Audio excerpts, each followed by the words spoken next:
Okay, let's do this. They like me, I want them to love me like they love pop.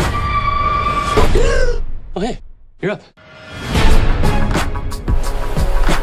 Have you ever loved a thing but wasn't sure if you wanted more of it? Well, that's how I felt about the looping day gimmick when I went into the first Happy Death Day. We have Groundhog's Day, we have Edge of Tomorrow, and we have countless filler looping day episodes of sci-fi fantasy TV shows.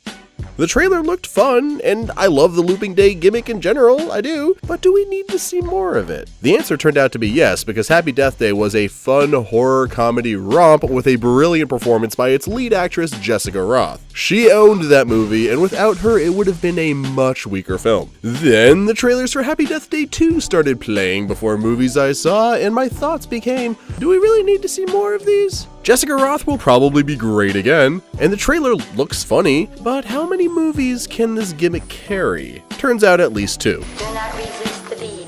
Between the twisted comedy, the oddly light tone, the off-putting but silly killer mask, and yet another amazing performance from Jessica Roth on top of some dope doses of horror, it all adds up to Happy Death Day 2 being a pretty dang good movie. Maybe not as strong as the first one, but hey, a passable sequel. Yay!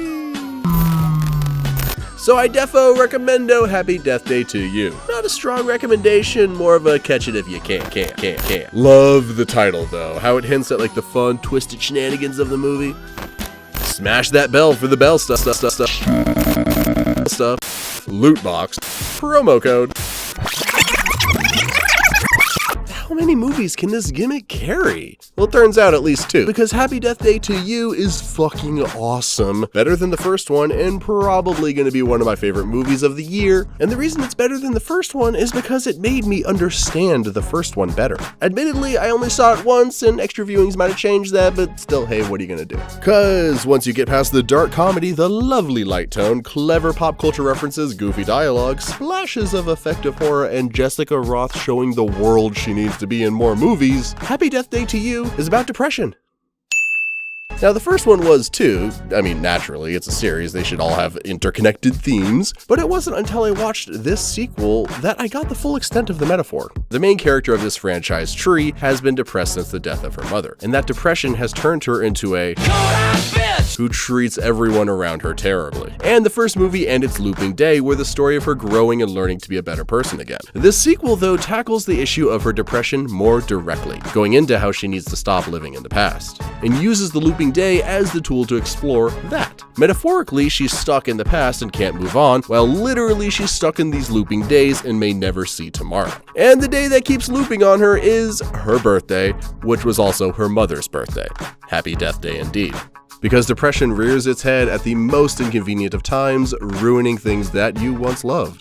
Tree's development has been arrested, and with this film pulling a Back to the Future 2, she gets a chance at a new life with her mother in it again, but at the cost of a promising future she's built for herself. The ultimate price for living in the past. Which is why the killer's mask is a baby face. And while none of these things are groundbreaking by any means, it is an impressive amount of cool stuff considering how little time passed between the release of the 2 films. Happy Death Day 2 may not be high art, but the next time I'm feeling down, if I can, I'll probably give it a watch. Because not only will it help me reflect on the things that are making me feel down, but it'll also make me laugh, and there's just something beautiful about that. Go shorty, it's your birthday. We gon' party like it's your birthday. We gon' sip Bacardi like it's your birthday. And you know we don't give a fuck, it's not your birthday.